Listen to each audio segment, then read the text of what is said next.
Hello everyone, welcome back to the JEE insider. और आज है day 13। Today is the 17th of November. दिखाता हूँ तुम लोग को, देख लो 17th ऑफ नवंबर है और अभी हो रहा है कुछ 2:21 PM। मैं स्कूल गया था आज क्योंकि मेरे प्री बोर्ड्स के प्रैक्टिकल्स चल रहे हैं और मेरे प्री बोर्ड्स भी आने वाले हैं नेक्स्ट मंडे या फिर ट्यूसडे से, हमको कंफर्म नहीं है, मैं देख लूँगा। मूविंग फॉरवर्ड, ये मेरा आज का रूटीन है। मैं फंक्शंस पढ़ने वाला हूँ और कोऑर्डिनेशन कंपाउंड्स करने वाला हूँ। फिजिक्स को मैं आज टच नहीं कर पाऊँगा क्योंकि मेरे को फिर अपने प्रैक्टिकल्स के लिए भी कल के लिए पढ़ना है। तो एनीवेज हटाओ उसको। फिलहाल आज का जो मेन टॉपिक है दैट इज़ कि मैं जो टेस्ट अपने देता हूँ उसमें मैं 100% एक्यूरेसी कैसे लाता हूँ, कौन से क्वेश्चंस अटेम्प्ट करता हूँ जो हमको कंफर्म रहता है कि हमसे बन जाएगा। तो फिलहाल तुम लोग यहाँ देख ही सकते हो, ये है यू डोंट नो, ये मेरा 4 अप्रैल का जो शिफ्ट था ये उसका सवाल है, ये क्वेश्चंस है। और तुम लोग अगर वो वीडियो नहीं देखे हो मार्क्स रिवील का तो जाके देख लो, मैं डिस्क्रिप्शन में लिंक दे दूंगा। और उसमें ही मैंने बातें की है कि how I attempt the papers, और उसके लिए भी मैं एक वीडियो बना चुका हूँ ऑलरेडी, तो link will be in the description, go and watch that video. और उसके अलावा बहुत लोग तुम लोग पूछ रहे थे कि मेरे शॉर्ट नोट्स फिजिक्स के मिल सकते हैं कि नहीं, तो yes I can provide it, but मैं उसको 1K सब्सक्राइबर्स पे ही प्रोवाइड करूँगा। और मैं सिर्फ फिजिक्स का ही नहीं, मैं केमिस्ट्री अपने ऑर्गेनिक का भी और मैथ्स का भी जो मेरे पास शॉर्ट नोट्स है मैं वो भी प्रोवाइड कर दूंगा। अपने दोस्तों को शेयर करो और सब्सक्राइब टू द चैनल अगर तुम लोग को शॉर्ट नोट्स चाहिए तो।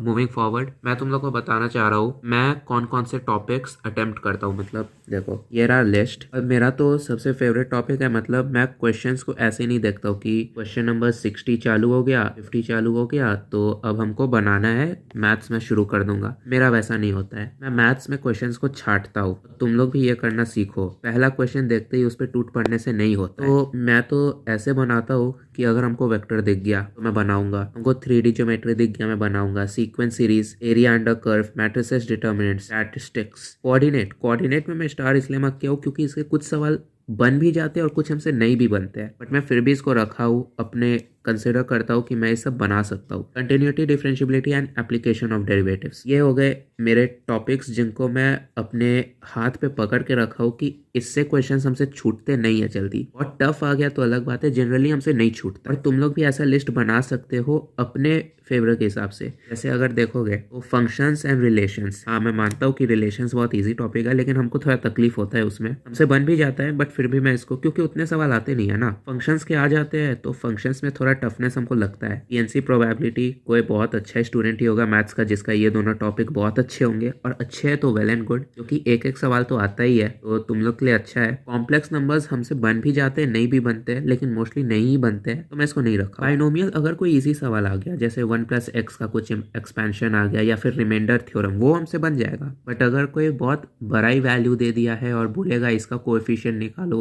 मल्टीप्लाई करके, वैसे हमसे नहीं बनता है जनरली, और मैं उसको टच भी नहीं करना चाहूंगा क्योंकि जनरली अगर कोई बाइनोमियल का सवाल तुमको दिया है वो न्यूमेरिकल में आता है, न्यूमेरिकल में एक एक नंबर के ऊपर नीचे होने से भी तुम्हारा -1 लग सकता है, तो इसलिए मैं बाइनोमियल को भी उतना नहीं करता हूँ। और integral calculus and ITF, integral calculus चलो तब भी डिफरेंशियल हमसे बन जाता है, डिफरेंशियल आई अटेम्प्ट, और कोई कभी कभी नहीं बनता है, बट ऐसे बहुत हाई लेवल का इंटीग्रेशन होता है तो मैं उसको छोड़ना ही प्रेफर करता हूँ। तब तक हमको देख के पता नहीं चल जाए कि ये डायरेक्टली फॉर्मेट पे एक आ जाएगा, मैं तब तक उस क्वेश्चन को अटेम्प्ट नहीं करने वाला हूँ, डायरेक्टली टाइम वेस्ट है मेरे लिए। इसके अलावा आईटीएफ का बहुत ही लो है percentage composition in JEE mains, ITF के सवाल आ भी सकते हैं नहीं भी आ सकते हैं, तो उसको करो ना करो बात बराबर ही है। हाँ, you should know the basic मतलब of what is ITF and that all thing. बाकी ये तो मेरा लिस्ट है, तुम लोग अपने हिसाब से भी बना सकते हो सकता है किसी का फंक्शंस बहुत अच्छा हो तो भाई उसको इस तरफ रखो और तुम लोग बना सकते हो सकता है किसी का इंटीग्रेशन बहुत अच्छा है तो उसको इधर रखो। मेरा ये सब अच्छा है तो मैं वैसे ही अटेम्प्ट करता हूँ। लाइक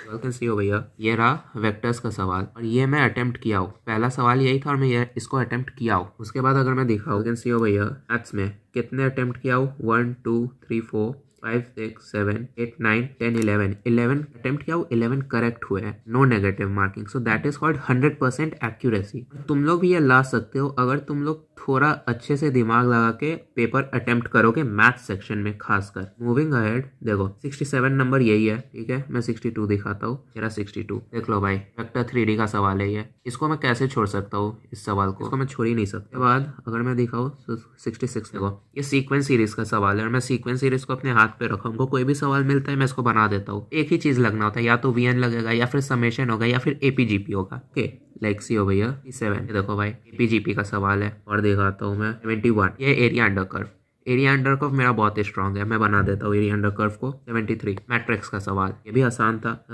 73 हो गया। 24 स्टैटिस्टिक्स का सवाल, मीन वेरिएंस। अगर तुमको आता है स्टैटिस्टिक्स अच्छे से, ये सवाल बहुत हलवा सवाल है, ये सब सवाल छोड़ना नहीं होता है पेपर में। 76 ये तुम्हारा बहुत ही बेसिक था, t is equal to S1 लगाना होता है इस सवाल में। तो ये बेसिक कोऑर्डिनेट भी जिसको आता है ना वो भी ये सवाल बना पाएगा। मैं बोला ना कोऑर्डिनेट बन भी जाता है नहीं भी बनता है। लाइक सी हो भैया ये वेक्टर्स का सवाल है फिर से, और मैं दिखाता हूँ देखो न्यूमेरिकल में 84 3D का सवाल है ये, और 86 ये फंक्शंस का सवाल है। फंक्शंस का एक बहुत ईजी सवाल था तो मैं बना लिया था इसको। ये है 88 ये सवाल मैट्रिक्स का सवाल था और ये हमसे बना है, मैं घर आके इसको बनाया, ये हमसे बन गया एक ही बार में इन वन गो। लेकिन मेरे पास समय नहीं था, हम लोग जाके वो वीडियो देखना, मैं बताया हूँ हमको समय क्यों नहीं मिला। और ये सवाल भी मैट्रिक्स का था और ये हमसे वन गो में बना है, तो ये सवाल भी मैं बना देता तो इन टोटल मैं 12 क्वेश्चन अटेम्प्ट कर पाता मैथ्स। तुम लोग को शॉकिंगली मैं ये बोलना चाहूंगा कि 40 नंबर अगर तुम मैथ्स का एक मॉडरेट शिफ्ट दे रहे हो, मैथ्स का नहीं मतलब जेई का एक मॉडरेट शिफ्ट दे रहे हो, भाई तुम्हारी 40 में 99 बन जाती है आराम से। अनटिल एंड अनलेस तुम्हारा बहुत ही इजी शिफ्ट आ गया जिसमें 200 पे या फिर 210 पे 220 पे 99 बन रही है, तो वहां पर फिजिक्स केमिस्ट्री तो तुम्हारा हाथ नहीं बचा पाएगा। लेकिन मैथ्स इज द